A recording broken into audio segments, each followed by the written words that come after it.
Welcome to the Jack Kornfield Heart Wisdom Hour. We are delighted to share with you Jack's innate common sense wisdom and his clear, open heart. If you are interested in supporting Jack's podcast, go to BeHereNowNetwork.com/Jack. So as a preparation for, I know Meng is going to talk some about the path of practice, really, in several of the different stages, the elements of what makes up the path of practice. And I want to give some preparation that may be related, I hope, to it, and start with a poem by Jane Hirshfield that goes, "Perishable, it said, on the plastic container, and below in different ink the date to be used by, the last teaspoon consumed. I found myself looking now inside the knees, now turning over each foot to look at the sole, then at the leaves of the young tomato plants, and then at the arguing jays, and under the wooden table and lifted stones looking, coffee cups, olives, cheeses, hunger, sorrow, fears.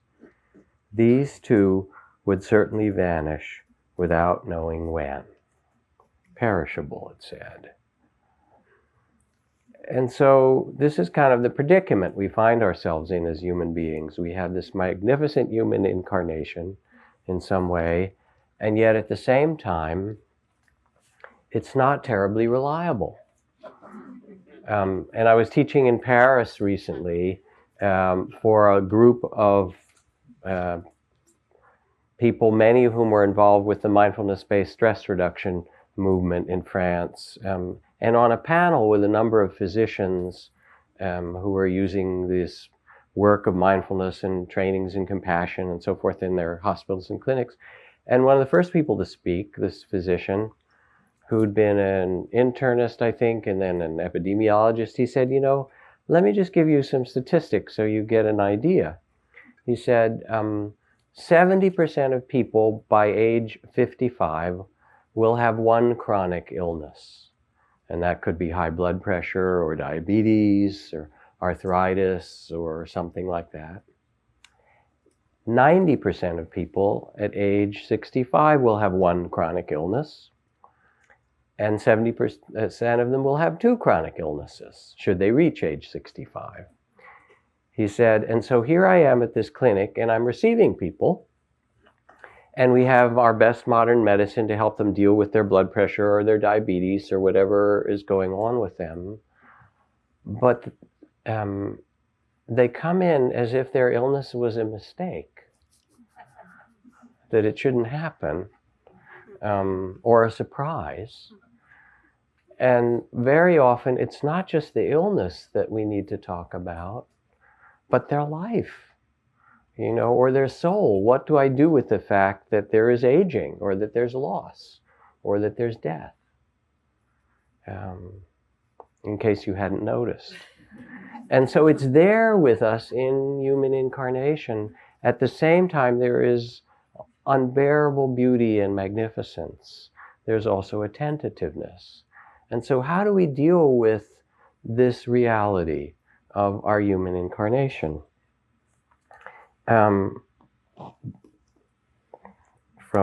the Buddha, he says, just as a capable physician might cure a patient who is in pain or seriously ill, so also, dear friends, whenever one hears and practices the Dharma, be it through teachings, discourses, explanations, or marvelous trainings of the heart, one's sorrow, pain, grief, lamentation, and despair can vanish.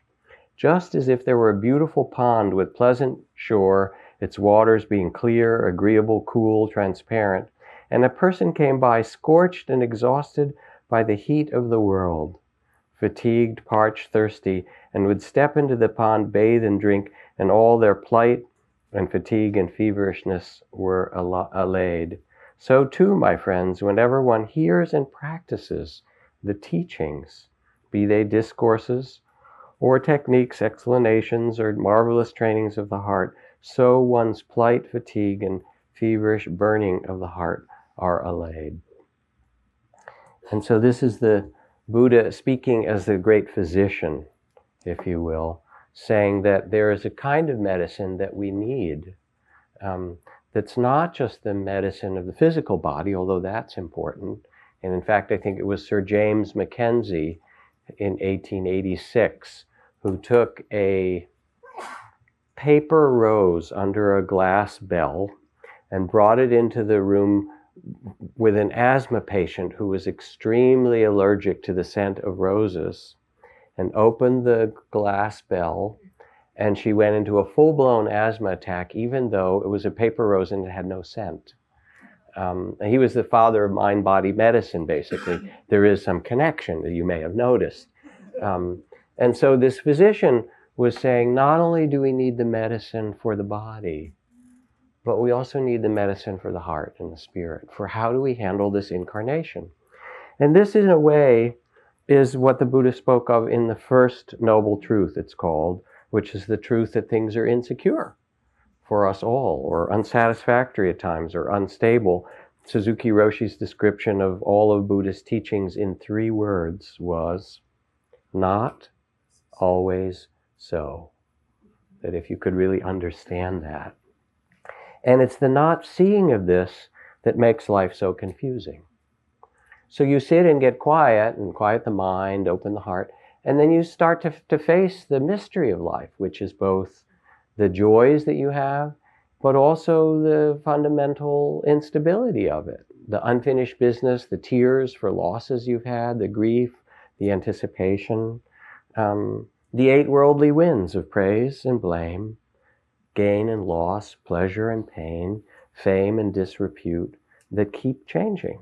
Disappointment and delight keep changing, and your life keeps changing. Anybody not have that? Raise your hand. You can have your $8 back. That's right. Now, the beautiful thing about this teaching is, as my colleague and friend Sylvia Borstein said, when I first heard the first noble truth, I was so relieved because I'd been thinking it was my fault and I was doing something wrong. And when I heard it spoken so clearly, this is what incarnation is, this is what life is. And I'm not doing something wrong, but instead what happens is we take our seat in the middle of it with eyes clear and with heart open and say, this is what we were born into, that's beautiful and at the same time also precious and tender. And it brings a kind of courage to us to face life straight up like that. And it also develops a very deep kind of compassion, because we see we're all in the same predicament. So the first noble truth is just to see, here we are, and what are we going to do with this beautiful, precious, and tentative life, which also has a lot of trouble, as Zorba said. Trouble, life is trouble, only death is nice. I think that's how Zorba put it, right?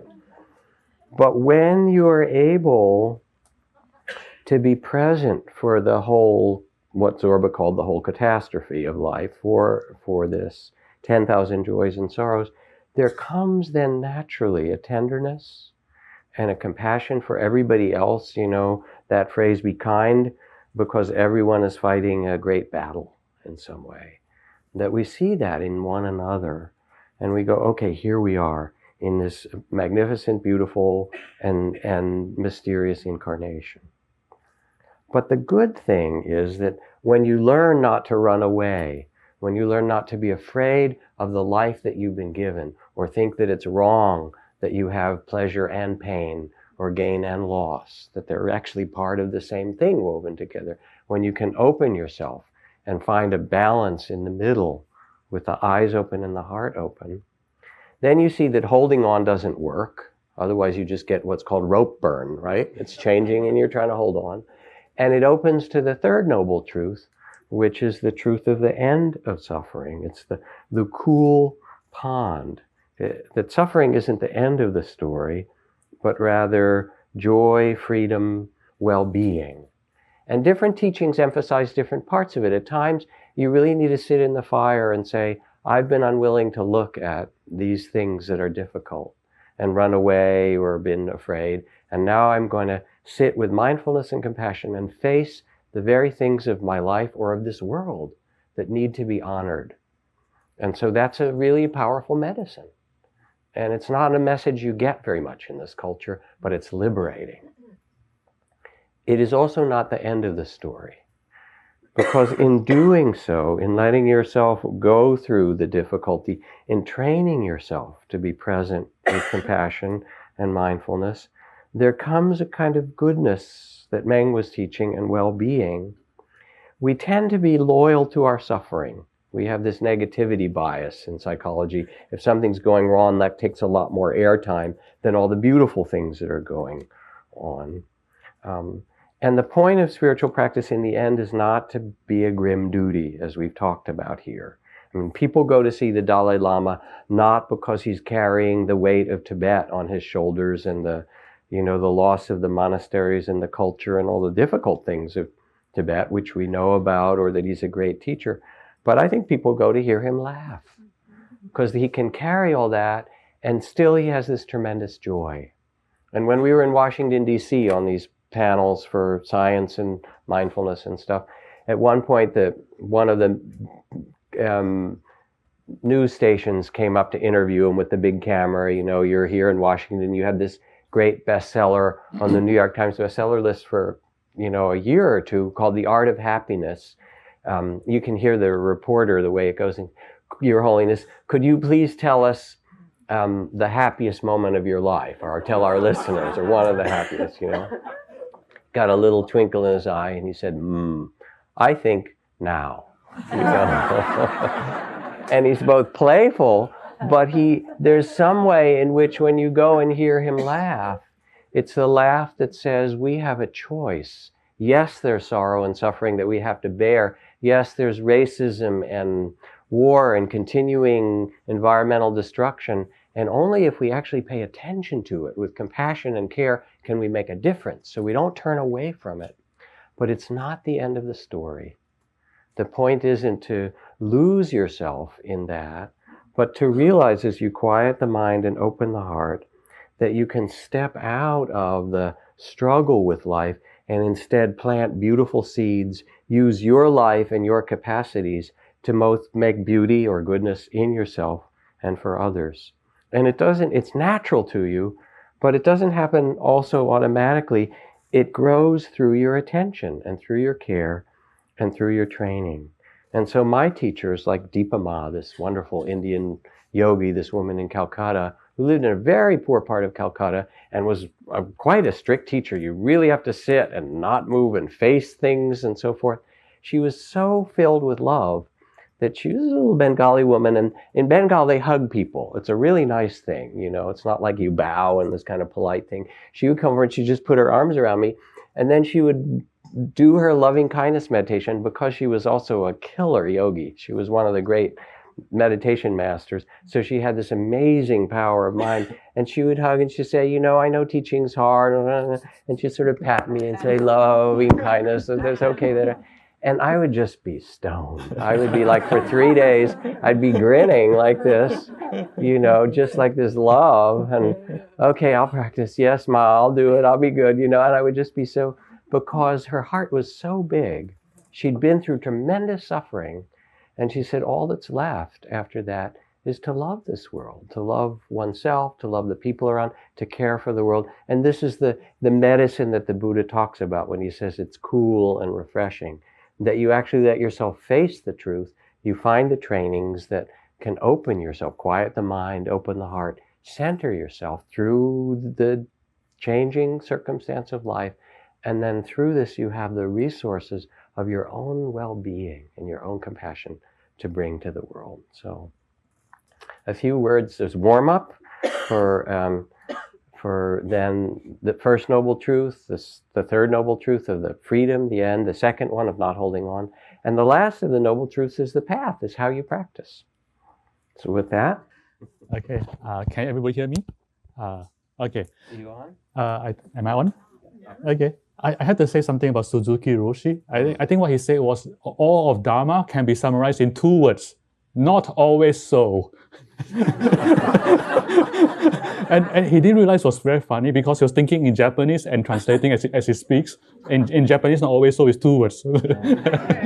so And then people laugh. He was like, why so funny? And then he realized it was very fun.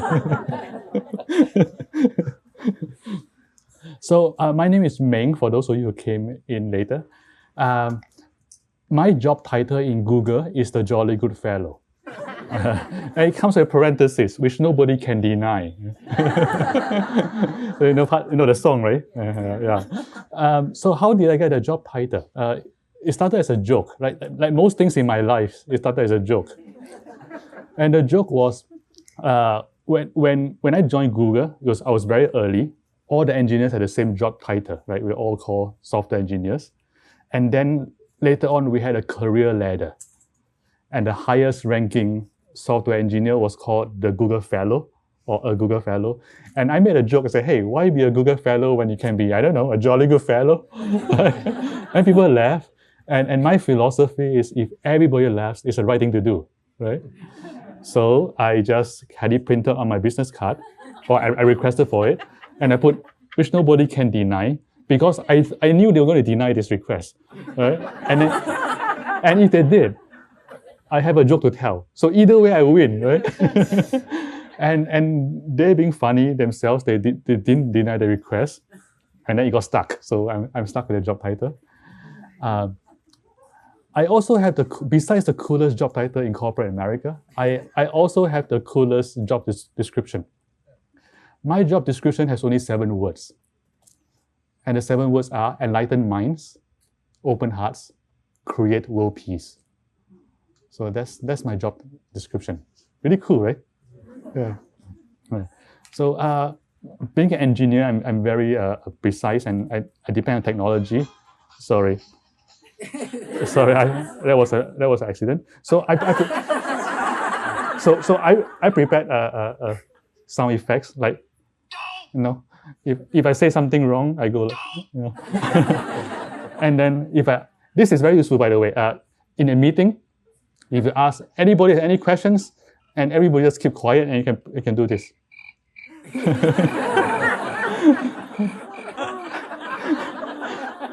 and every time I see Jack, I'm thinking this.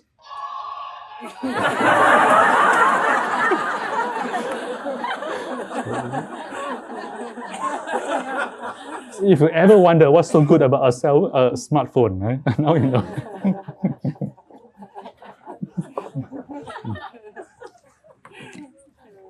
So people ask me if I'm a Buddhist. And I say, on most weekdays. I'm a Buddhist on Mondays.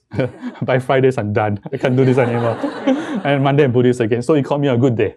Thanks for having me on a Monday, not on a Friday. I'm just kidding. When I tell people I'm a Buddhist, people who are knowledgeable about Buddhism, they ask the next obvious question, right? They want to know which branch of Buddhism I belong to. And so they ask, so what type of Buddhist are you? I say, I'm a lousy Buddhist, of course. And, why are you asking that? I said, no, which branch? Oh. So for me, I think that I benefited from all 3 branches of Buddhism. Right? So for me, I benefited from the clarity and the concreteness of Theravada Buddhism. Because Theravada Buddhism, oh, by the way, anybody know what that means, the word means? Okay, so Theravada Buddhism is the original school of Buddhism, is an older school of Buddhism. And from there, I learned it's a very logical school of thought. Everything's very systematic. There are like 7 factors of enlightenment. There are 4 foundations of mindfulness. There are 5 hindrances. There are 5 jhanic factors. Blah blah blah. Engineers dig their stuff. That's right. I said, oh my God, I found it. So that's my foundation. But more concretely, my foundation is the body of my practice is Theravada. And the body of my practice is virtue, concentration, and wisdom. And for those who know the Pali, Sila, Samadhi, Panya. The heart of my practice is not that. The heart of my practice is Vajrayana, which is Tibetan Buddhism. So Tibetan Buddhism is Buddhism on steroids, right? Or for those who are engineers, it's Buddhism plus plus. Right? It's like Buddhism with lots of new features added.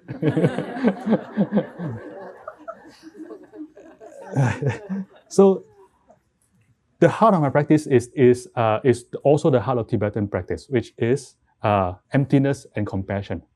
And the Sanskrit words are sunyata and karuna. But that's not the soul of my practice. The soul of my practice is Zen. And Zen is just being. Right? And to just be is simultaneously the most mundane and the most profound and sacred experience at the same time, simultaneously. So the soul of my practice is just being. It's the happiness of being. So because of that, because I come from all three schools or all three branches of Buddhism, I don't have a name for it. I'm in all of them and none of them at the same time. And therefore I call myself a Hahayana Buddhist. Which is, Hahayana is the happiness of being. So what is the Hahayana path? Right? Oops. Oh, Hahayana path is dropping microphones. Please. It turns out that it's just three steps. It's very easy. 3 steps to happiness, or in Jack's words, the relief of suffering. The first step, I tell you what 3 steps are, and I tell you some details. The first step is to calm the mind. The second step is insight into self. And the third step is something I call heart practices. So what are they? The first step, calming the mind. Calming the mind is the ability to bring the mind to a state that's calm and clear on demand. Right? That is the basic ability. How do you do that? So let me think. Let me see. So first, let me give you an analogy. No, sorry. Let me give you a practice and I give you the analogy. The practice is this. The idea is, imagine that whatever situation you're in, right? Your boss is shouting at you, right? Deadlines, and so on. You're in panic, or you're sitting with Jack Kornfield, and you're sort of, oh my God, so what? No, a large audience. For example, I don't know how I came up with that example, kind of random.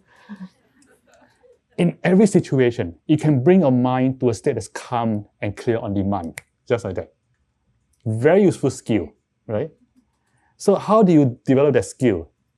It turns out it's very easy. It turns out it's something we did earlier today, which is to bring attention to the breath. That is all. Every time your attention wanders away, bring it back. Bring it back. So what is so good about bringing it back? Like, what good does it do for anybody? It doesn't make any sense, right? I bring my attention back to my breathing and it's supposed to do something for me. And the answer is very simple. It is like going to the gym, right? And it's like doing bicep curls. If you do a lot of bicep curls, every time you do one of this, the muscles strengthen just a little bit more. And so if you do a lot, you develop a quality called strength. And you become capable of doing things that you never could do before. And it's the same with bringing attention back to the breath. Every time you bring attention back, it's like doing one bicep curl for the muscle of attention. And if you do that a lot, the muscle of attention becomes very strong, right? And which is why you're able to bring attention back on demand very quickly. And this is also the secret of concentration, right? For those of you who are studying for tests, what is the secret of concentration? The secret of concentration is recovery of attention. So what does that mean? Let me give you an analogy. It's like riding a bicycle, right? How do you keep yourself balanced? So every time you're like tending a bit to the right, you come back to the left, right? You recover. Every time you go a little bit here, you come back to the right. So micro recoveries. Micro recoveries perform frequently and consistently and early enough. You create the effect of continuous balance. And it's the same with concentration. When the mind returns the concentration, every time it wanders away, recover it. If you recover attention quickly and often enough, you create the effect of continuous attention. And that is how you get concentration. Right? So this practice, bring your mind back. The first thing it does is it helps you study. Right? You can get straight A's. Right?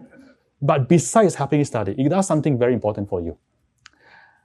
The analogy is this. Analogy is a flagpole.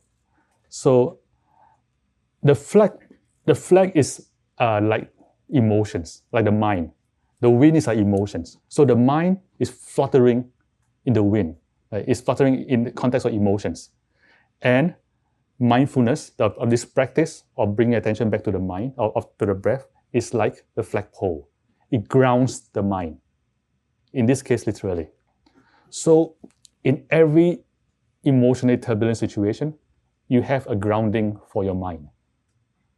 Very powerful. But yet it gets better than that.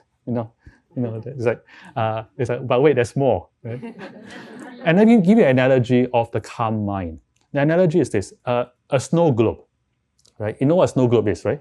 Imagine a snow globe that's constantly agitated like this. And then using the power of attention, your power of mindfulness, you're able to stop agitating the mind. What happens? It is as if you're settling the snow globe. And if you do that, two things happen. So the snow settles, and then two things happen. The snow globe becomes calm and clear at the same time. And these are two of the qualities of the mind in that state. When the mind stops being agitated, it becomes calm and clear. And there's a third quality, which is very important, which is not captured by this analogy. And it's a quality of happiness. The mind in its calm and clear state is automatically happy, which is very strange. So it makes no sense. Why is the mind in calm and clear state always happy? Turns out it's very simple. And I asked this question to Alan Wallace, who's the expert in this practice. And he said it's very simple, because happiness is the default state of mind. So all you're doing when the mind is calm and clear is returning the mind to default. There's no magic. And the default state of mind is happiness. And there's even a technical explanation. The technical explanation is this: there's a quality of mind called sukha. And the best definition of sukha that I know of is the most technical definition. So the other definitions is bliss, happiness, ease, joy, and so on. But the best definition that I know of is non-energetic joy. It's a quality of the mind. And since the joy is non-energetic, there are two important facts about it. Factors. The first fact is that because it's non-energetic, it's very subtle. Therefore, it takes a quiet mind to access. Right? The second fact is because it doesn't require energy, it's highly sustainable. Once you are able to quiet the mind and access sukha, you have a highly sustainable source of happiness. And my friends, that is a life-changing insight. Because that suggests that happiness is not something we pursue. Happiness is already there. All we have to do is learn to access it. Happiness is something we access. It's something we allow. And once you understand that, changes everything in life. And this is only the first step. Right? Sustainable happiness is only the first step of practice. And it gets better. So step one, calm mind. Calmness of mind, you can deal with every situation, you get straight A's, and you're sustainably happy. Okay, what's step two? Step two, yeah, no problem. Step two is developing insight.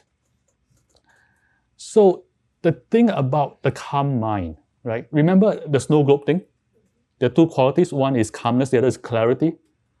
When the mind is calm, coming from the practice of mindfulness, of bringing attention back to the breath, something happens. It becomes clear. And it's clear in a particular way, which is perception. Right? The clarity or the quality of perception changes. And it changes in many ways. So one of the insignificant, or to me insignificant way that quality of perception changes is the perception of color changes. Colors become more vibrant. They become more beautiful. And some of you who do retreats might have this experience. Like you sit for a couple of days and you get up to walk and everything looks beautiful. Right? All the colors are so beautiful. So that's one of the changes. something else more important. Specifically, it is the clarity at which you perceive the process of thoughts and emotions. And specifically, it is the resolution. When your mind becomes calm and clear, you begin to be able to perceive thoughts and emotions at a high resolution. What does that mean? When I say resolution, I mean it specifically on two dimensions, a temporal dimension and a spatial dimension. Temporal dimension means that you become able to perceive emotions in real time as they are occurring. Spatial resolution means you become able to perceive small changes in the process of emotion. Combine, what does that mean? Combine, it gives you a couple of important abilities, or changes your life in important ways. The first thing it does is you begin to be able to perceive an emotion the moment it is arising. And what does that do? What that does for you is, because you can perceive emotion the moment it's arising, you can turn it off if you want to. You have choice. You have choice of turning off an emotion. Like, not all the time, like some percentage of the time, like half the time, quarter of the time. Imagine how powerful that is. Like, half the time, you don't shout your in-laws. Changes everything. Like, imagine having that ability. That ability comes from, using, and where does that ability come from? It comes from mindfulness, right? The quality of mind that is calm and clear, and then using that for self-reflection, for looking at the process of thoughts and emotion. So that's the first thing, right? When you're able to perceive process of emotion at high resolution, you begin to be able to maybe not control, but to have choice about emotion. Your choice about whether or not to turn off anger. Sometimes it's a good situation to be angry. It's appropriate. Then you become angry. Sometimes it's not, you can turn it off. That's the first thing. Again, that one thing alone changes your life. Right? But wait, it gets better. Something else even more important, and the next two things go straight to something that Jack was talking about, which is suffering, which is resolution of suffering. The first is, it changes the way we experience emotion. So the way we experience emotion right now, for most people, we experience it existentially. And it reflects in the way we use language. For example, we say, I am angry, I am sad, I am happy. No, the emotion is me. Right? And the problem with the emotion being me, since it's me, there's nothing much I can do about it. Right? I'm sorry, I'm screwed. Right? I'm angry. However, if you start to bring the clarity and sharpness and calmness of attention onto yourself, you might notice a very subtle but very important change in how you frame that experience. And here's a change. After a while, you may start thinking of emotion not as an existential experience, but as an experiential phenomenon. It's not who I am. It's something I experience. Right? So it's not I am angry. It's just I'm experiencing this emotion, anger. But it gets better.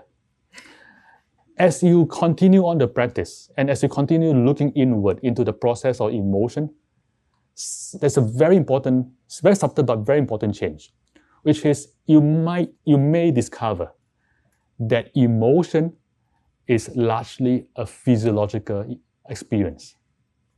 It's an experience in the body. Why is that important? It's important because of this. If I were like walking around talking like and like I hit my hand on this table, I go like right? I feel pain, physical pain. And I know that this experience of pain is a physiological experience. It's an experience in my body. It's not me. It's just a bodily experience. So because it's a bodily experience, there are things I can do about this. I can take Tylenol, right? I can ice it, right? I can ignore it. I can distract by eating ice cream, right? Or I can experience it mindfully, the way Jack would have you do, right? And so the reason I have choice is because this experience is physiological. It's not existential. And so once you begin to perceive the process or the experience of emotion as a physiological phenomenon, then this sadness, this depression, this happiness is on the same level as this pain in my hand. They're both physiological experiences. And because they're both not me, I have power over them. And this insight begins mastery over emotion. Very powerful. Changes your life. So those are the two. Oh, shall I go for one more? How much time do I have? Go ahead. Okay. You're on a roll. Keep going. How many of you are like meditators, by the way? Okay, good. Then I go to the third one. It gets even more important than what I just said. As your practice matures, as you begin to see the process of thoughts and emotions with clarity, something else happens. Very profound. And you develop insight. And maybe I should do this. I'm going to say this as a suggestion. Right? I just suggest to you, and you either verify it or falsify it as in your meditation. I'm going to suggest this. I'm going to suggest that self is not an object. Self is a process. And the self is a process that's generated by mind.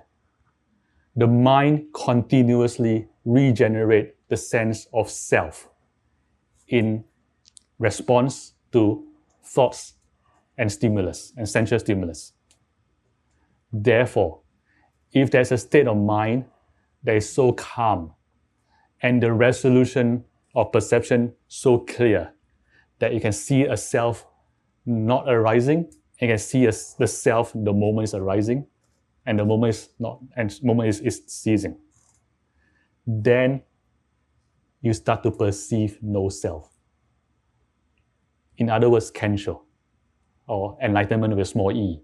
So that one practice alone, bringing attention to your breath, such a simple thing, brings you all the way from getting straight A's in school to enlightenment. Yeah, it's a pretty good deal, right? So that's the power. But wait, there's more.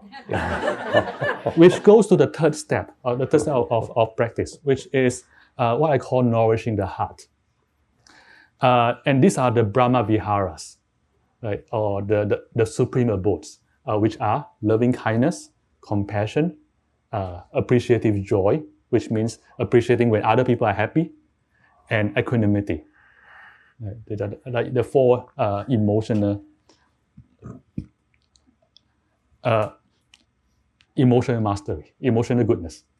How do you develop those things? Turns out, again, it's very simple. It turns out that the way to develop the Brahma Viharas is simply to create mental habits. So what's a mental habit? I'll give you two examples. One example is the mental habit of looking at a random human being, any human being in the world. You look at a person, and the first thought is, I wish for this person to be happy. That's it. Shall we try that out? For 10 seconds, don't have to say anything, don't have to do anything. Just look at, don't have to look, by the way, if you don't want to. Yeah? Just look or imagine. Look at any human being, two human beings, or imagine two human beings in this room or outside the room, and just think to yourself, I wish for that person to be happy. Okay, 10 seconds, beginning now.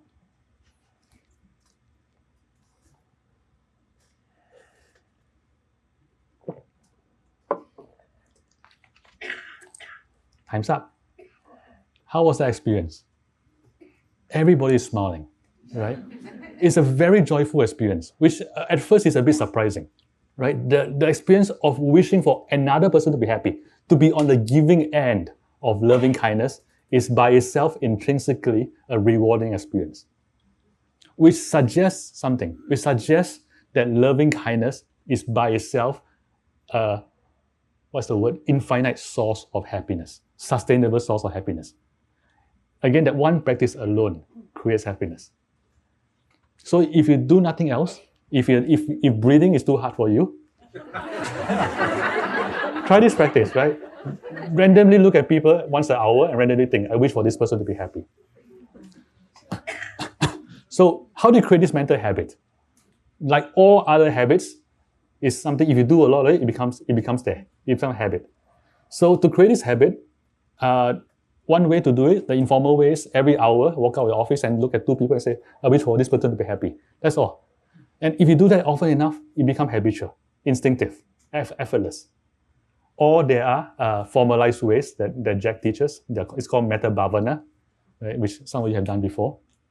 So that's one example of a mental habit. Oh, by the way, this is very useful. Not just for happiness, not just to create a better world, but imagine going to any meeting room. Right? You walk into a meeting room, you look at everybody in the meeting, and your first thought is, I wish for these people to be happy.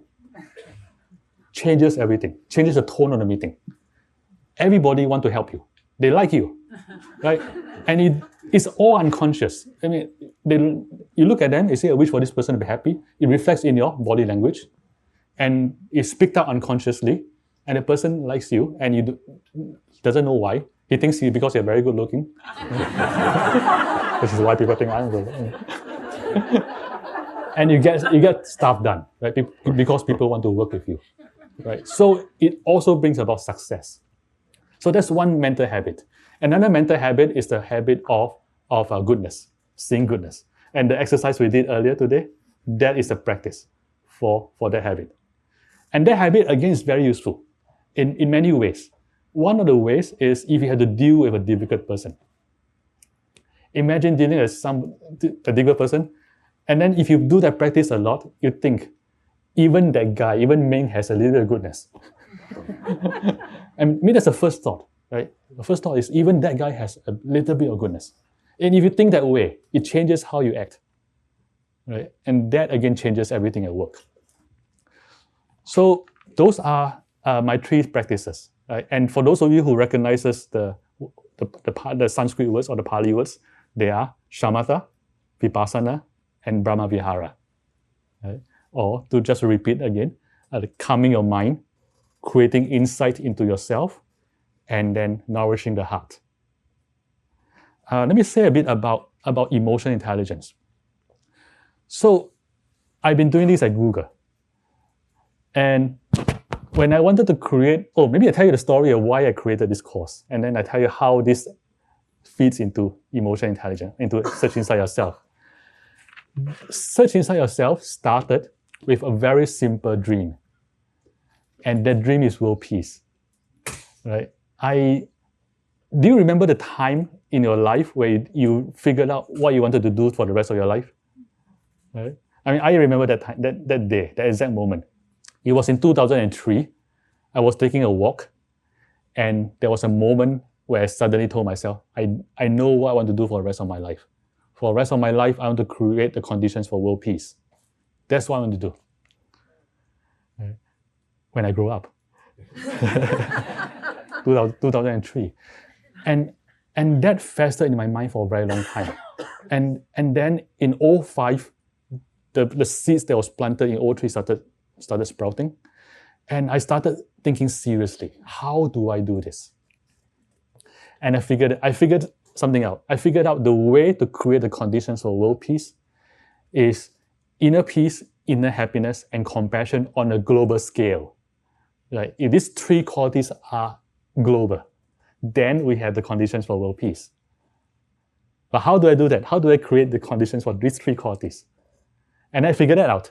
I figured out the way to do that is if these three qualities help people succeed at work, it helps companies earn money, then it's going to spread worldwide. Right? and in Buddhism, we call this upaya, skillful means. Right? Helping people where they want to be helped, and then with goodness and world peace being the necessary and unavoidable side effect. So that's what I'm going to do. How do I do that? And then I figured it out. I figured out the secret is emotional intelligence. Because everybody already knows EI is good for my career. Every company knows if all my employees have emotional intelligence. This company is going to earn a lot of money, right? Yet, people do not know how to develop emotional intelligence. And it turns out that we do know, because EI is essentially Dharma. Right? The 3 steps I've been talking about, that's essentially the training for emotional intelligence. There are 2 aspects of EI.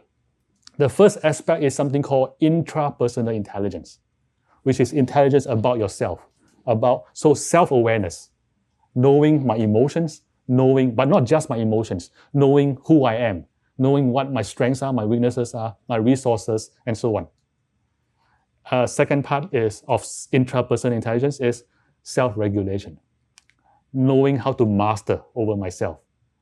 And the third part is motivation, right? Finding my inner deepest resources and motivations, and then using that to help me succeed. And for intrapersonal intelligence, the 2 aspects are empathy, which is knowing other people, and social skills, being able to work with other people. And we superimpose what I just said, the 3 steps, you find there's a fit, right? Calming the mind is the foundation of emotional intelligence. It is the foundation of all higher emotional and cognitive skills. So that's building the foundation. Insight into self, that is intrapersonal intelligence. And the Brahma Viharas, nourishing the heart, that is social skill, empathy and social skills. So once I figured all that out, all we had to do was to repackage it. Reframe it, right? Add in the science. The science is important. Add in the neuroscience. So don't just say meditate. Say when you do this, the prefrontal cortex changes, and amygdala is changed, blah, blah, and so on and so forth. You have to be backed by the science. If you're not backed by science, your engineers will walk out of the room. So that's one. And then we added also the business applications. So we don't just teach, for example, metta bhavana. I tell them, no, once you learn this skill, you go walk in the meeting room, everything changes. And people, yeah, that makes sense, right? Then they're motivated to learn it. So I just reframe it, use language that even I understand, because if I understand the language, everybody else understands, and I add in the science and add in the business aspects of it, and that's it. And we have search inside yourself. So that's how it all started. And I think that's it. Thank you.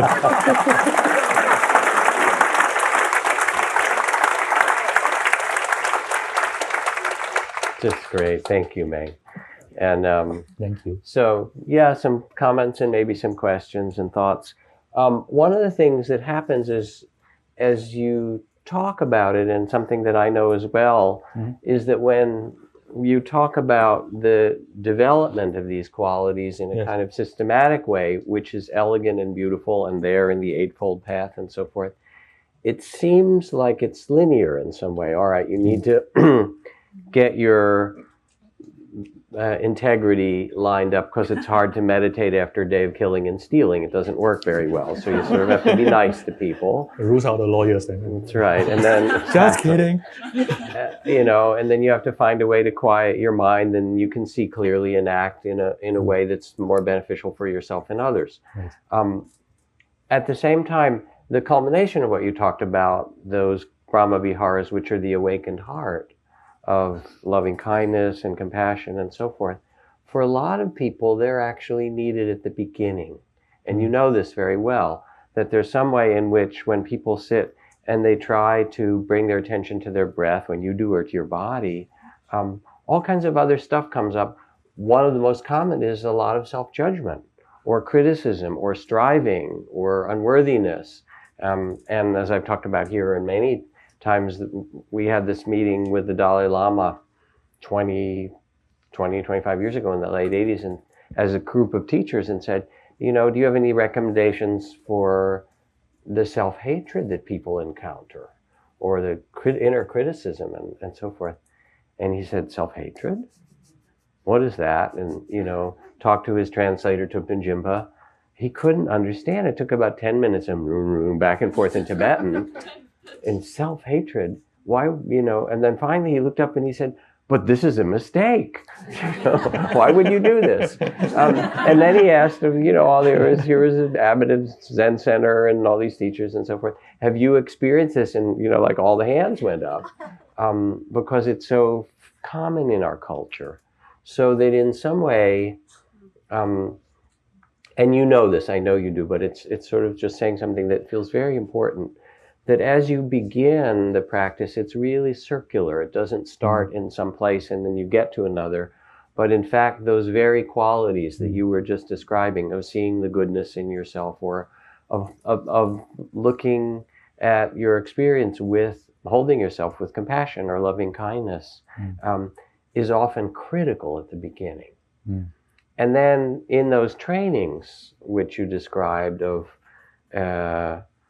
turning your attention toward wishing happiness for another person or for yourself, often people find it hard to do for themselves, as you know. I'll ask you a question about it in a minute. But so I found myself reversing the traditional way the teachings are offered or presented, and not having people start with themselves. Sometimes I'll say, well, think of the place where it's easiest for you to love, because that opens the channel. And some people say, my dog, my dog loves me unconditionally. And I think that's a fine place, to start with your dog or whatever. But then start with people that you love, where it's not very complicated, and see this person and that person in your mind's eye, in your heart, picture them, and feel how much you want them to be happy, or you're well-wishing for them. You might also become aware of the struggles they have in their life, those people you care about. And immediately there comes an upwelling of compassion. Oh, I really care about this person, and they have a certain measure of sorrows or pain, and you feel the tenderness. And when you feel that open for people that are so natural to you to love, because they're people you're open to, then you can pause and turn it backward and say, well, what would they wish for you? If you can look in through their eyes of these people that you care about so much, and imagine them looking back at you, what would they wish?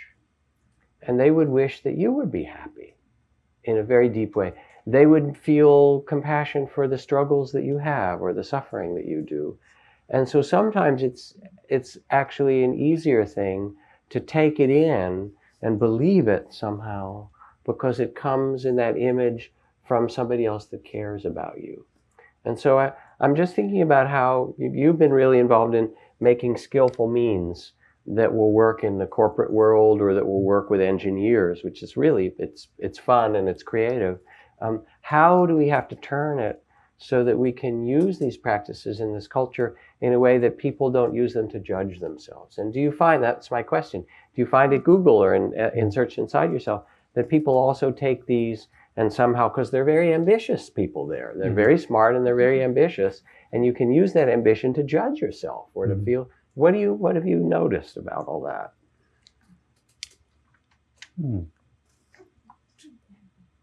The first interesting thing is that I'm from Asia, in case that's not obvious.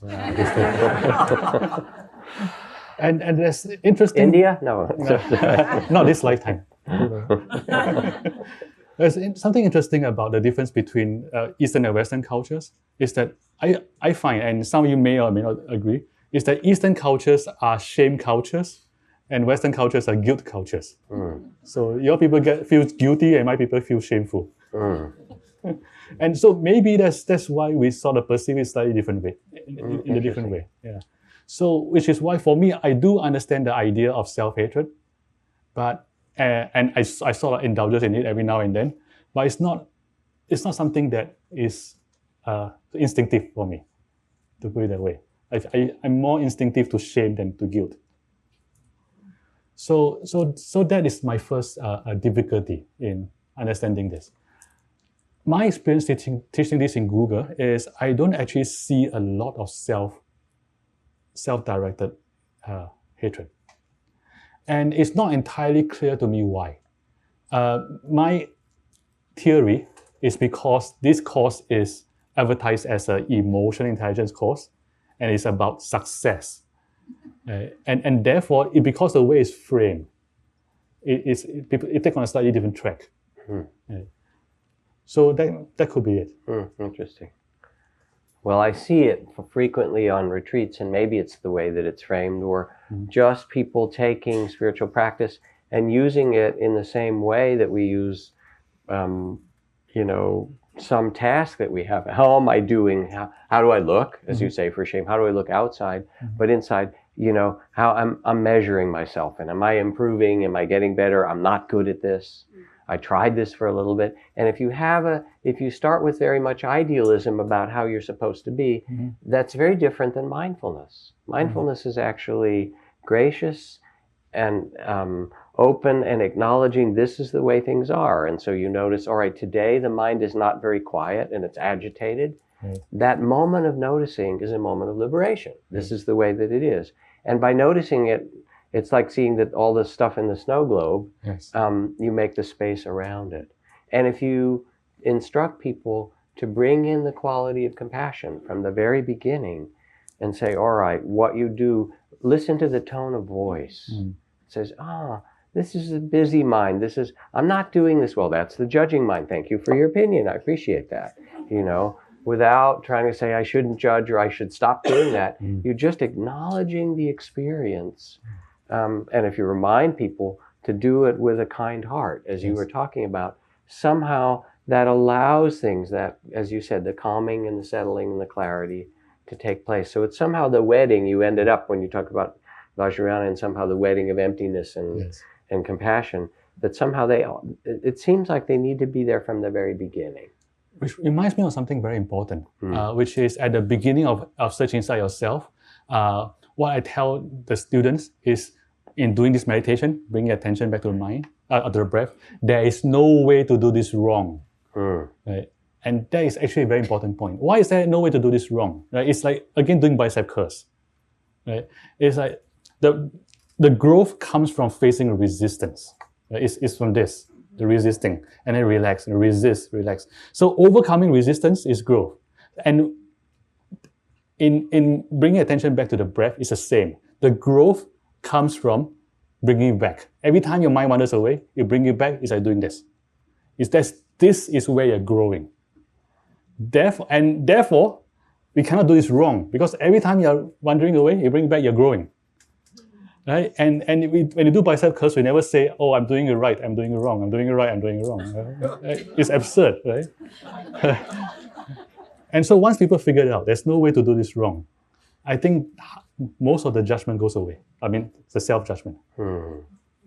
So Sylvia Borstein, who you might know, who teaches here, she was going to go on a retreat at Zen Center some years ago.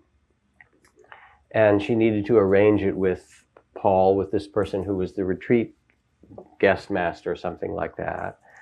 And she called and he wasn't around, so she left a message for him. And then he called her back, but she wasn't around. And she thought, well, maybe it's not supposed to happen. And then she called again to try and reach him. And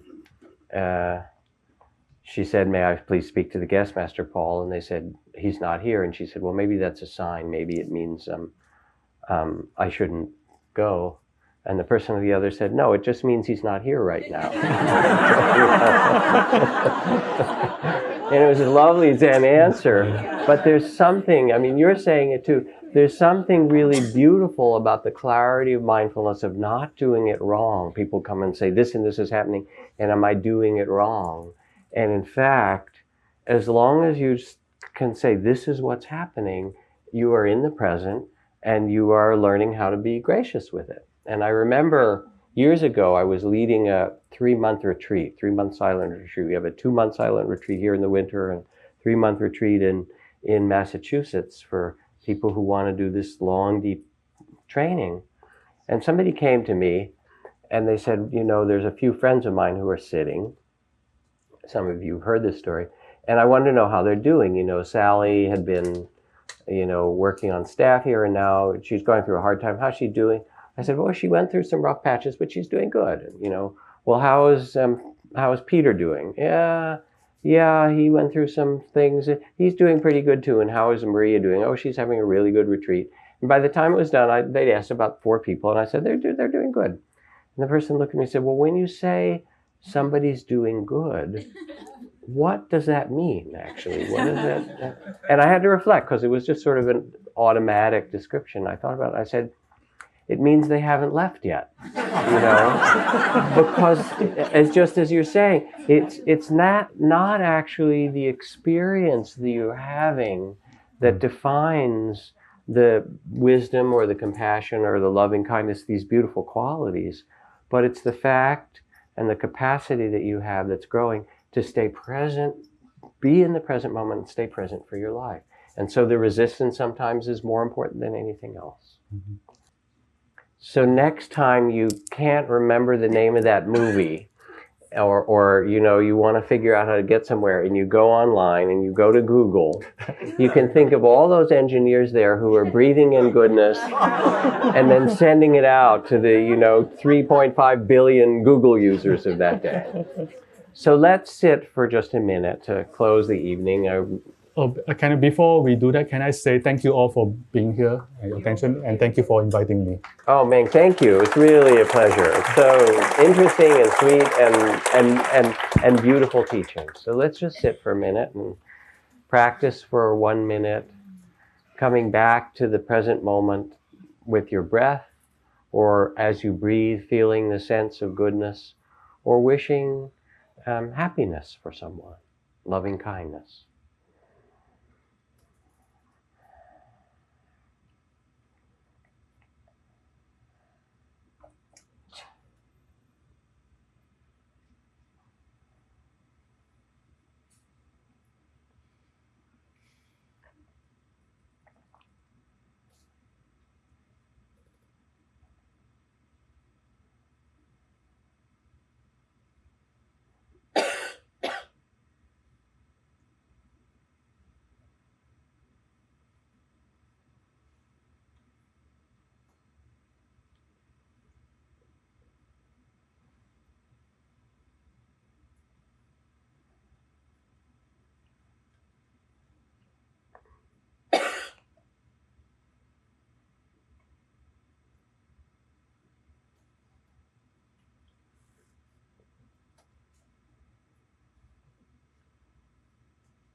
And if any of the words or practices, teachings tonight have touched the seeds of goodness or understanding or inspired you in any way, know that those seeds have already been in you, and take whatever is of benefit or blessing and let it be nurturing to you, and let it carry forth and bloom in you as you go from here out into the week and to the wilds of the world ahead.